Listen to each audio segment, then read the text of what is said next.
Bekam adalah ginjal plus. Ginjal adalah organ yang mengeluarkan racun-racun atau zat hasil sistem metabolisme yang tidak berguna tetapi larut dalam air. Contohnya apa? Urium, terus kemudian kreatinin, asam urat, kolesterol. Tapi masalahnya kolesterol tidak larut dalam air sehingga ginjal tidak bisa membuang kolesterol. Dia hanya membuang urium, kreatinin, asam urat. Terus bagaimana kolesterol bisa dibuangkan, Pak? Kolesterol bisa dibuang ketika tadi bekam. Bekam adalah fase pembuangan ginjal plus. Artinya apa yang dibuang ginjal dibuang juga oleh bekam, tapi apa yang dibuang oleh ginjal yang tidak dibuang sama ginjal tapi dibuang oleh bekam. Bahasa medisnya adalah ginjal membuang hidrofilik, arti yang larut dalam air, sedangkan bekam membuang hidrofilik plus hidrofobik.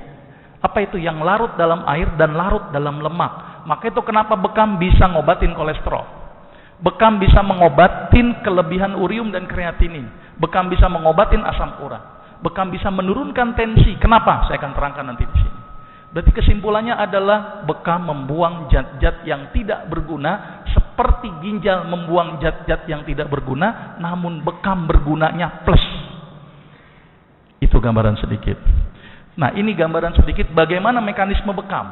Ternyata ketika bekam tadi fungsinya sama dengan fungsi ginjal. Berarti dia membuang zat yang tidak berguna. Bahasa kerennya pengeluaran CPS. Tetapi ketika ada sentikan cetik, timbul rangsang nyeri. Ternyata rangsang nyeri ini akan merangsang ke otak langsung. Di otak nanti akan keluar endorfin. Apa itu endorfin?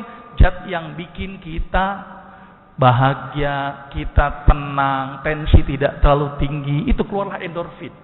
Maka itu bekam ternyata bikin kita bahagia seharusnya. Ditambah lagi ketika dikop, maka semua cairan akan terkumpul di bawah kulit sehingga sensitivitas saraf menjadi tidak sensitif.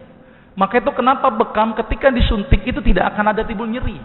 Karena sudah terakumulasi cairan interstisial dalam jumlah yang banyak. Ditambah lagi suntikannya itu merangsang otak, keluar yang namanya beta endorfin.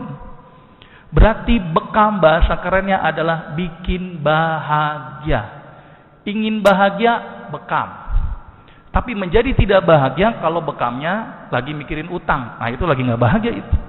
Maka itu bekam seharusnya bikin orang itu menjadi rileks. Karena keluarnya beta endorfin.